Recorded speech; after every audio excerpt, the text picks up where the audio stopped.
Hi, this is Sol. I'm doing my first YouTube video and it's all handmade, made by myself, and I hope you will enjoy.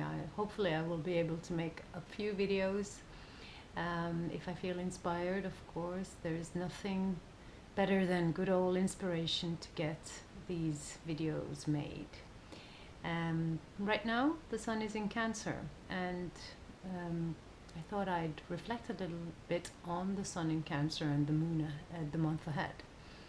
It's a very particular month because we are fresh out of Mercury retrograde and we just will go directly into Venus retrograde, and Venus now entered into Leo a while back, and these themes are all about nurturing your inner selves, being close to your core values and re-examining some of your values. That's classical interpretation of Venus retrograde if you think about it in terms of a more esoteric understanding.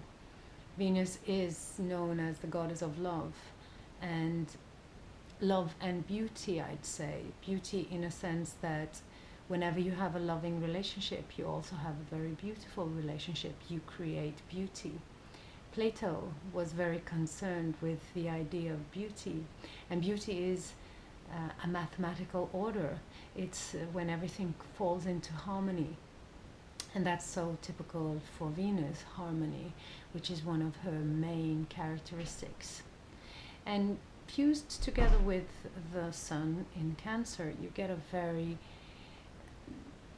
strong month for examining yourself and your core values. But there's a little maverick in it, and there's a little trickster involved, and that is as Mars is also very close to the sun, and Mars is the opposite expression of Venus. Whereas Venus is us relating to each other, Mars is me relating to my survival needs.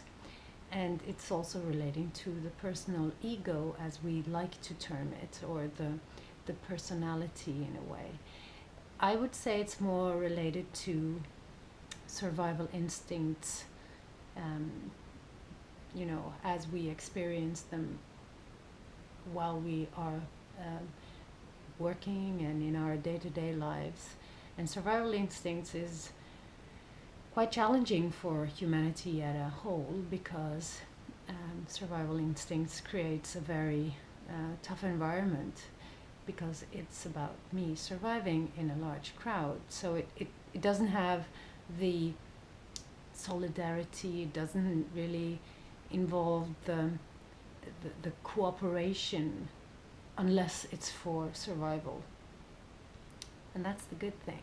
We need to cooperate in order to survive. That's part of the big globalization project. That's part of also the challenge with overpopulation, which we will be experiencing at a very rapid pace in the coming years. The nodal axis is still in Libra Aries. It will finish off there during the fall, and it's been a very interesting ride because of these polar opposites of Mars and Venus, which are the rulers of the nodal axis. The north node is in Libra, the south node is in Aries. So it inspires us all to take a look at the instinctual values, the instinctual drives that we have, and see how that manifests in our relationships. That's the more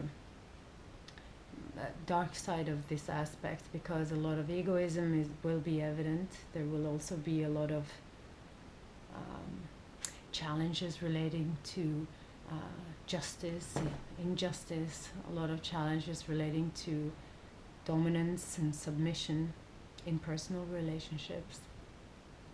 Venus, on the other hand, is the cooperation, but on the bad side of it, you get the codependency, you get the self-annihilation, you get the conflict shy aspect of it, where everything is being hushed down because there is no tolerance for anything that is uncomfortable or has a like a flavor of war to it. Mars and Aries, those are the signs of the soldiers and the war, fighting for their own survival.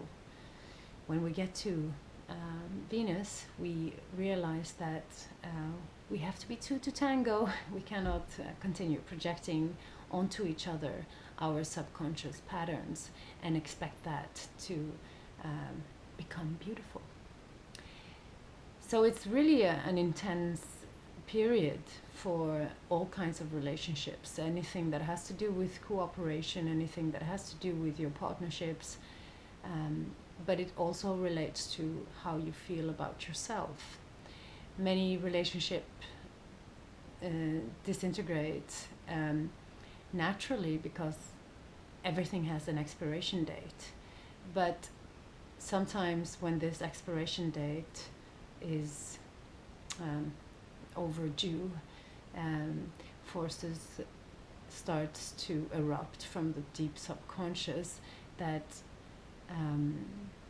facilitates this kind of change. It's also about, I've realized that, Venus is also about the enabler, being the one that always enables the other to continue down the road of perpetuating negative patterns in a relationship. So Venus and Mars is just as responsible when they get out of balance with each other in relationships for creating a lot of mess, relationship chaos, and quarreling and war. So seen from a higher perspective, right now we have like Sun in Cancer, Mars in Cancer squaring this nodal axis. Venus is in the sign where she will retrograde, and Pluto, Uranus are still, although not making a square to each other, they are still operating through the sign of Capricorn and Aries. So there's massive things going on in this cardinal axis, and that will definitely it has already been fueling some sort of growth relating to new beginnings, growth relating to new relationship patterns. And right now we are waiting for the Sun-Pluto opposition, which is, I don't know, for many years the Sun-Pluto conjunction happened during Christmas, and it's, you're there with family and everything is very, confronted. All relationship patterns, all traditions. Capricorn is the sign of traditions, of what we just gotta do, and where we are also feeling our limitations and our boundaries. It's also a sign of morals, social standards, sanctionings, laws. In a higher, more spiritual sense, it's dignity. It's really doing what's truthful for you. So with the Sun in Cancer now closing up to the opposing point to this Pluto in Capricorn and Mars as well, we are heading into a period where a lot of these things will be stirred up. What are the social values doing to our relationships, to the relationship to ourselves? What are all the traditions, the morals? What's the right thing to do? And with Mars here as well, there's going to be a certain surge from the part of you that's not always, well, let's say not always the most diplomatic part of you. It will react. It will react to injustice. It will react to stress. It will react very sensitively towards whatever feels not you. Cancer is super loyal to itself. It sort of feels inward, and it says, well, I'm not feeling it right now, so it's always going back to yourself, trusting yourself. But Mercury is in Gemini, so trusting yourself can be very confusing sometimes. What is it? Which one of you are you going to trust? And that's the multitude of personalities that we are always living in. In psychosynthesis, a more esoteric model of the human mind or consciousness, they see the personality as supervising all the sub-personalities.